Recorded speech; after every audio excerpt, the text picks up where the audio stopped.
Hello guys, recently I came across a YouTube video by YouTube atheist Alex O'Connell, also known as Cosmic Skeptic.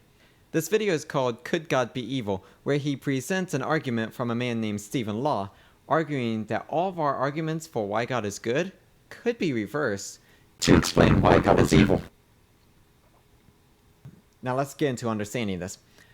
The concept of God being good is difficult for some people to understand, and here's why. A common argument called the problem of evil. It is said that God is all-powerful, all-knowing, and all-good. If this be the case, then how does evil exist? If God is all-knowing, then he knows about all the evil in the world. If he's all-powerful, he's able to get rid of the evil that's in the world. And if he's all-good, then he would want to get rid of the evil that's in the world. Evil exists, therefore God cannot be one of these three things, or God just doesn't exist at all. Stephen Law presents the opposite. Perhaps God is all-evil, in which sense then we've got the problem of good.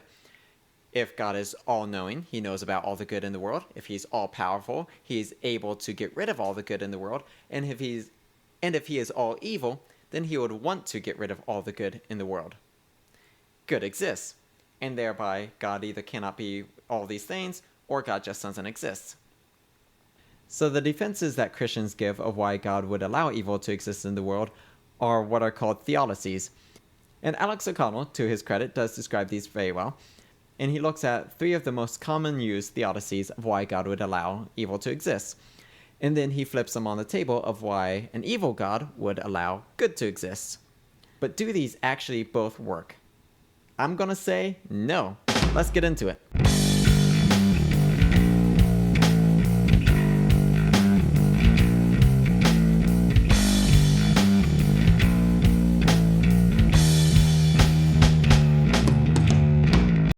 Theodicy number 1 is known as the Freewill theodicy, and it is that God allows evil to exist because he gave humans free will.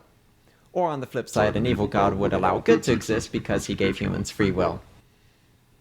And this, I think, is the strongest argument for the goodness of God, and one of the subpar arguments for the evil of God. Alright, in editing this video, I actually noticed that Alex and I used different approaches in the Freewill theodicy. We both presented the possibility that evil exists because God gave us free will. However, where we differed is why God gave us free will. I'll play a clip of Alex's approach followed by a clip of my approach to it. However, the position I present, I believe, is more biblically accurate and more philosophically sound. Now let's hear Alex's explanation to the free will theodicy. First, evil exists because God gave humans free will. For human beings to be truly good and be able to love God, they need to do so freely. Right? If we were all robots, determined by God to always do what was good, we'd be compelled into loving him and doing good deeds, which isn't true love or true goodness at all. Right? Loving someone because you're forced to isn't really love. It has to be given freely. So God thinks a world in which there is free will is far more valuable than one without it, and he gives humans freedom to do as they please. Unfortunately, to be truly free, we need to have the freedom to choose evil. And many humans do, and that's why evil exists. It's the price we have to pay to be able to be genuinely, freely good as well. We can call this the free will theodicy. A decent explanation, but let's go deeper. So why does God allow evil? Because he gave us free will. Alex at the beginning talked about how people put pineapple on their pizza. And hey, we've already got something that we agree with. The free will argument says that people put pineapple on their pizza because God gave us the free will to choose what we wanted to eat. And some people just have really bad taste.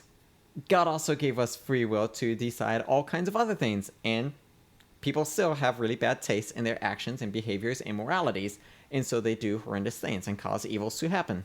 Here's the thing though, although Alex and I both agree that pineapple does not belong on pizza, I'm sure we would also agree that if somebody were to say you could not put pineapple on their pizza, then that would be an abhorrent thing for them to do. You may not agree with somebody's choice on putting pineapple on the pizza, but they're free to do so. And if you try to control them, then you're in the wrong. If God is good, then he could not dictate our wills, because that would be an abhorrent thing for him to do. He gave us free will because to do otherwise would not be a loving thing to do. It'd be like if a man asked a woman out and when she turned him down, he kidnapped her and forced her to date him. That's not love. So too, if God did not give us free will, then he would not be loving us. Now, wait a minute. Putting pineapple on pizza is one thing, but what about murder and rape and theft and animal cruelty. I mean, those are completely different. Why does God allow those things to exist? Yeah, you're absolutely right. Those things are terrible. Whereas pineapple on pizza, that's just affecting you, but murdering somebody or raping somebody, that's affecting somebody else. I find this argument interesting because it's we humans who are murdering and raping, and we humans who are asking God why he allows it to happen. Obviously, the evil is coming from us, not God. So why are we holding God accountable to this? Now, at the end of the day, if God were to stop all of our attempts at evil, then we would just not have a free will. I mean, sure, we would have the free will to choose to do good or evil, but all of our attempts at evil would fail, and thereby we wouldn't really be able to do evil. So we wouldn't be able to have free will. And if God didn't give us free will, then he's not all good, because allowing free will is a good thing to do. There is a way for God to allow us to have free will and to get rid of evil. And that is to get rid of us, the humans that are responsible for the evil. Where do we draw it, though? Do we just get rid of all the murderers? Do we just get rid of all the rapists? Do we just get rid of all the people being cruel to animals and the slave owners? No, we've all done evil stuff. And so if God is to completely get rid of evil, he has to get rid of all of us. We've all lied, and lying is evil. We've all lied, and lying is dishonest. Truth is good, and lying is evil. So we're all deserving of death, because if God wants to get rid of evil, he's got to get rid of the source, and that is us. There's another element of God's character, though. He is all-knowing, so he knows about all the evil. He's all-powerful, so he's able to get rid of the evil. He's all-good, so he wants to get rid of all the evil. He knows what that entails, getting rid of us. There's a problem. He is also all-loving, and he doesn't want to get rid of us. And so he sought out another solution. Reconciliation. Drawing us back to him. And he was willing to do that at any cost, even taking up all of our evil and taking it with him and suffering its consequences on the cross so that we could be free. As the Christmas song says, surely he taught us to love one another. His law is love, and his gospel is peace. Chains shall he break, for the slave is our brother, and in his name all oppressions shall cease. Reconciliation is God's method for getting rid of evil. It is a longer process, and it is a harder process, but love doesn't take shortcuts. Love goes through the necessary process, even though it's harder, even though it's more excruciating. Love goes through the harder and longer process in order to save more. And so God's loving solution to the problem of evil is reconciliation, not annihilation. So the Bible doesn't have a problem with the problem of evil at all. It is literally the gospel narrative, but does this work on the opposite for an evil God? Not at all. Alex says, good exists because God gave humans free will. For human beings to be truly evil and to be able to harm each other maliciously, they need to do so freely. If we were all robots, determined by God to always do what was bad, we'd be compelled into doing bad deeds, which doesn't truly make us bad at all, since we wouldn't be responsible for the actions.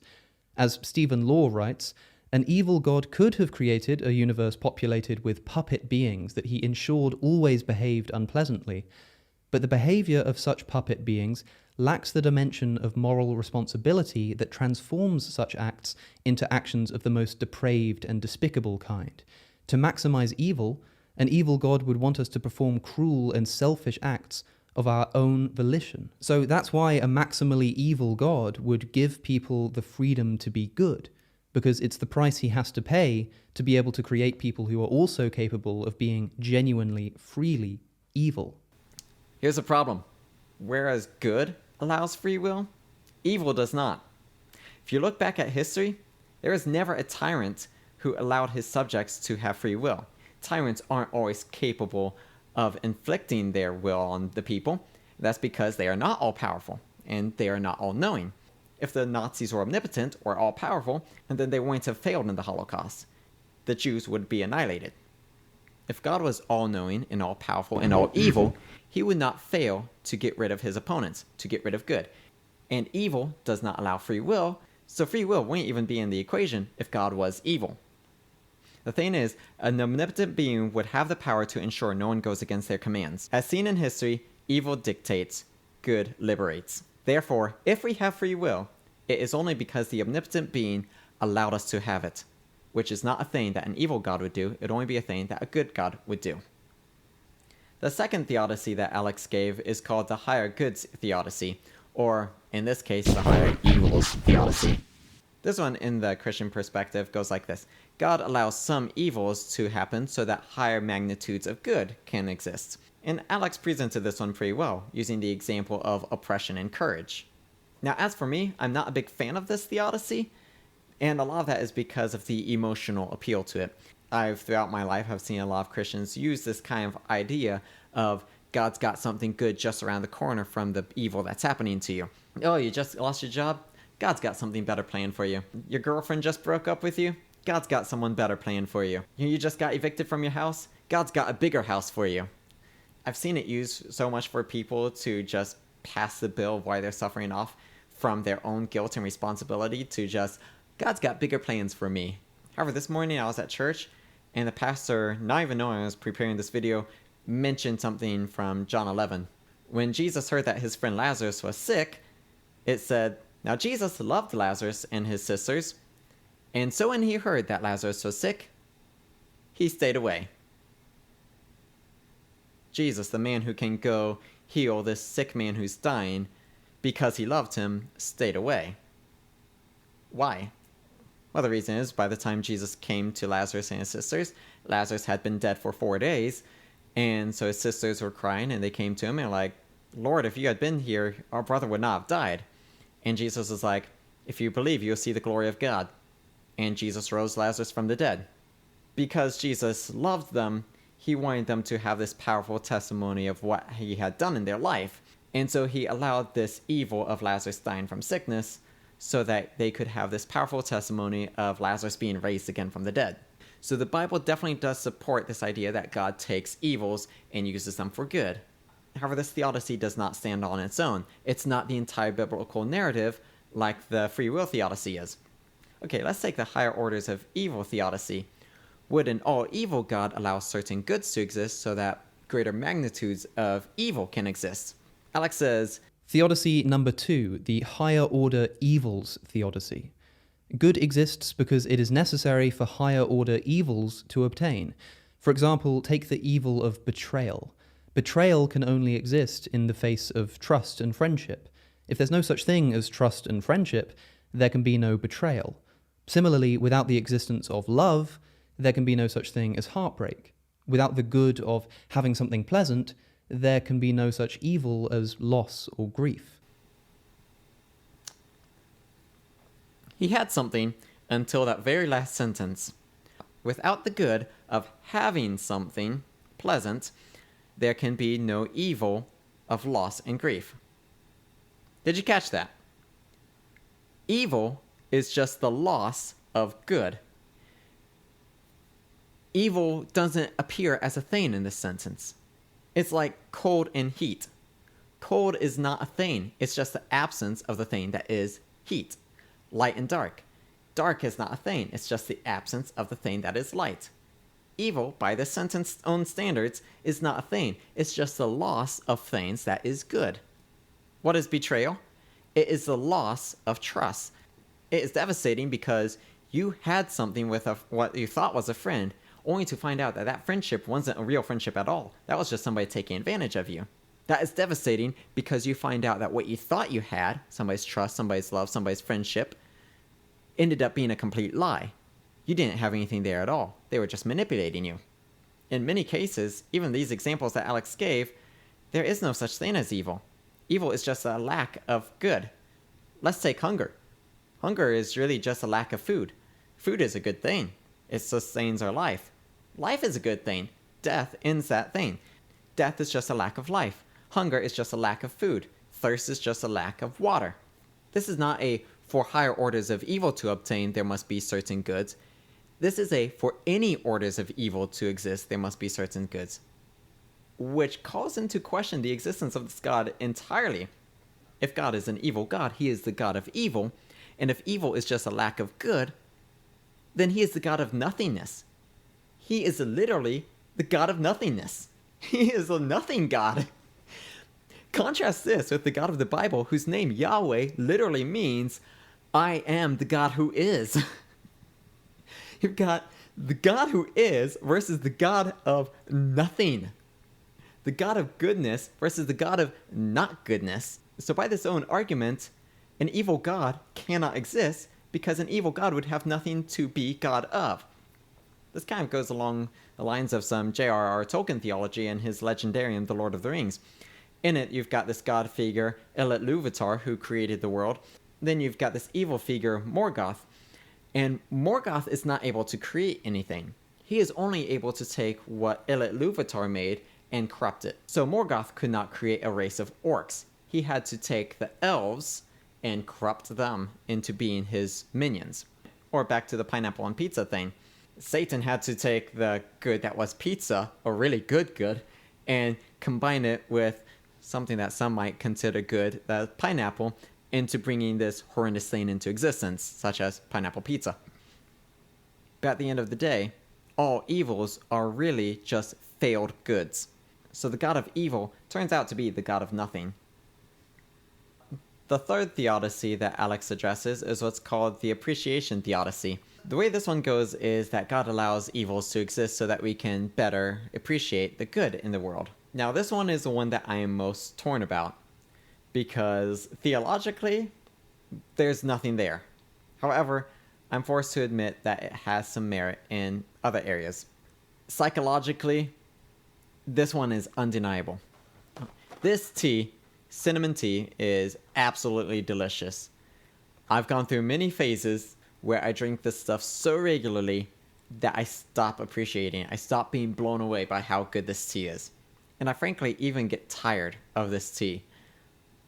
So I've resorted to really only having this tea with certain meals, like pizza. Because, by the way, cinnamon with pizza, that is a blend from heaven, not pineapple. So when I eat a meal like pizza, I'll have this tea, and it is just mind-blowingly good. It's just one of the best things ever. But when I don't have a meal and I'm just drinking tea just to drink tea, I'll go with some simpler kinds of tea. I'll go with some almost tasteless kinds of tea so that I can better appreciate this incredible stuff on the rare occasion that I have it, like I'm going to later tonight. Furthermore, this is the core root of music theory. I could play a very simple, pleasant chord. But if I do nothing but just stay on this chord all the time, it's going to start driving you nuts. And I've actually spent like 5 minutes playing this chord in front of people, and they wanted to kick me out of the room. I could spice it up a little bit by going to other similarly pleasant chords.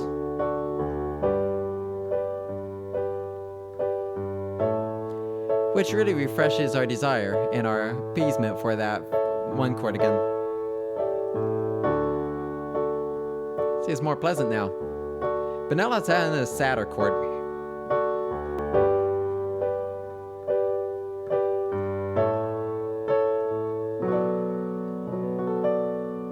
Sadder.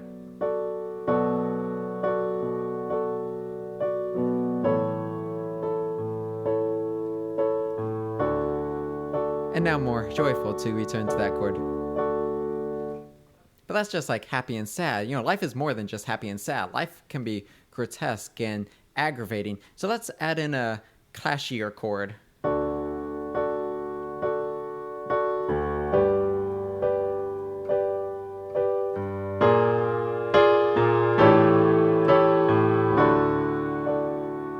More satisfying resolution then. But let's get worse. Let's get a little grungy.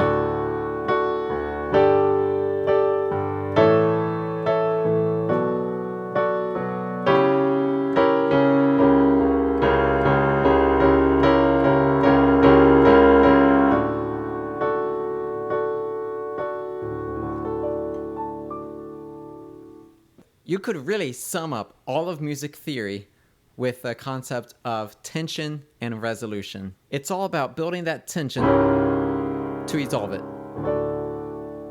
Without that tension, you don't have the satisfaction of the resolution. Just being on this one chord all the time just bores you. Even relying on other similarly pleasant chords just gets old. In order to really have satisfying payoffs in music, you need dissonance. to resolve from. But does this argument work in reverse? Would an evil God allow good so that we can better appreciate evil? Theodicy number 3, the appreciation theodicy. This is the most interesting to me. Good exists because without it, we wouldn't have a conception of evil. If everything around us was evil and depraved all the time, we wouldn't truly appreciate it because we'd have no context or reference for comparison. Then we wouldn't truly appreciate it.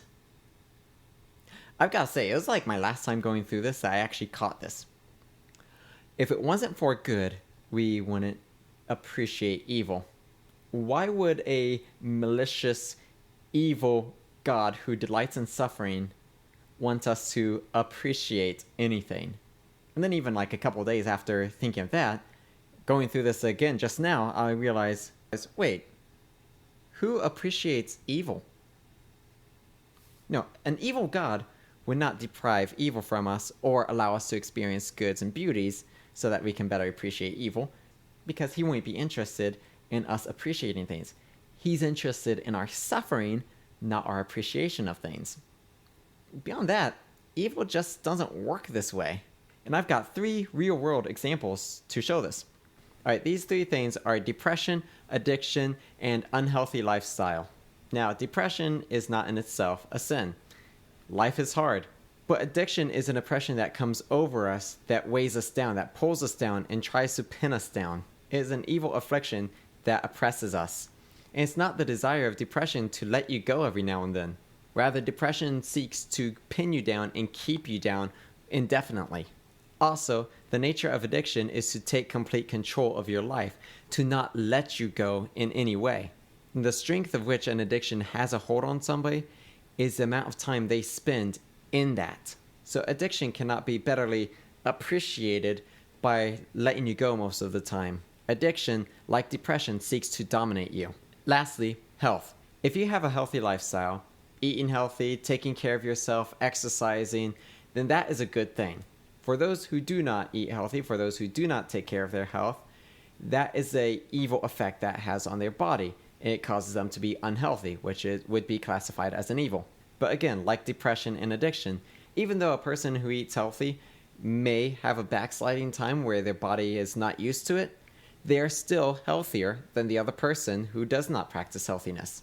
At the end of the day, those who backslide into depression, addiction, and unhealthy lifestyles, they are still, in their backsliding, in a better state than those who are regularly in that state all the time. So it does not stand that by allowing us to have these goods of these healthier lifestyles, this liberation from addiction or depression, that thereby we are more affected by these things.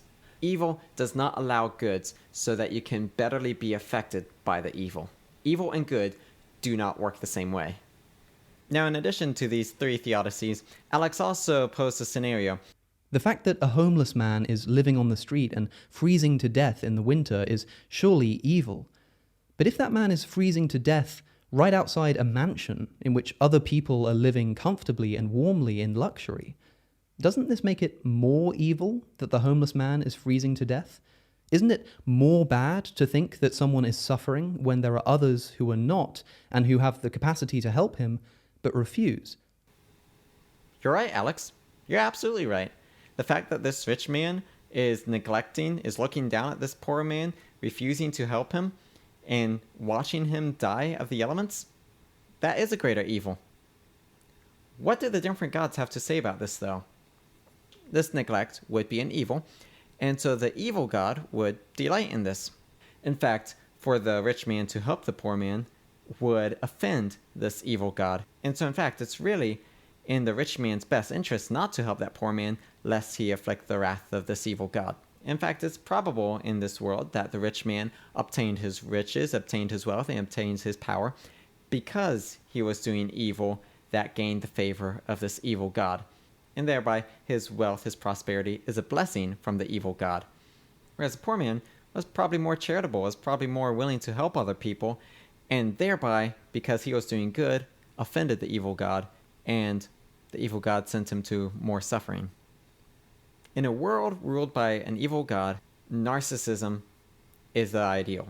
psychopaths, sociopaths, narcissists, all those who pursue selfish interests and selfish gain, who have no moral objection to causing harm to other people, they get the blessings of evil God. Whereas the people who are compassionate or merciful, who seek to help others, they're just offending evil God, and thereby they're invoking the wrath of evil God. But how does the God of the Bible view this situation? Let's look at the book of Luke, chapter 16, verse 19. Now there was a certain rich man, and he habitually dressed in purple and fine linen, daily living in splendor every day. And a certain poor man named Lazarus was laid at his gate, covered with sores, and longing to be fed with the crumbs that were falling from the rich man's table. Besides, even the dogs were coming and licking his sores. Now it came about that the poor man died, and he was carried away by the angels to Abraham's bosom. And the rich man also died, and he was buried. And in Hades, or hell, he lifted up his eyes, being tormented, and saw Abraham far away, and Lazarus in his bosom. And he cried out, Father Abraham, have mercy on me, and send Lazarus that he might dip the tip of his finger in water and cool off my tongue, for I am in agony in this flame. But Abraham said, Child, remember, during your life you received your good things, and likewise Lazarus received bad things. But now he is being comforted here, and you are in agony.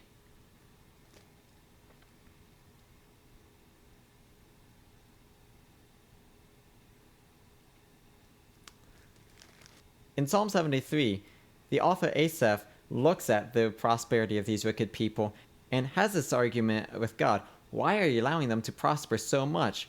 Whereas these righteous people, they're the ones who are suffering. God, why do you allow this to happen? And Asaph is greatly bothered by this until eventually he, quote, perceives their end. Surely you set them in slippery places. How in a moment they are utterly destroyed and swept away. See, the church has always had an emphasis on taking care of the poor and taking care of the oppressed. Look at the society that Alexander the Great left us. In the time of Jesus, it was seen as greatness to conquer, to oppress, to assert your authority over other people, to be the dominator instead of the dominated. Jesus said, Blessed are the poor in spirit, blessed are the humble, blessed are the peacemakers. And the only reason why we don't say Hitler the Great like we say Alexander the Great is because Hitler came after Christ.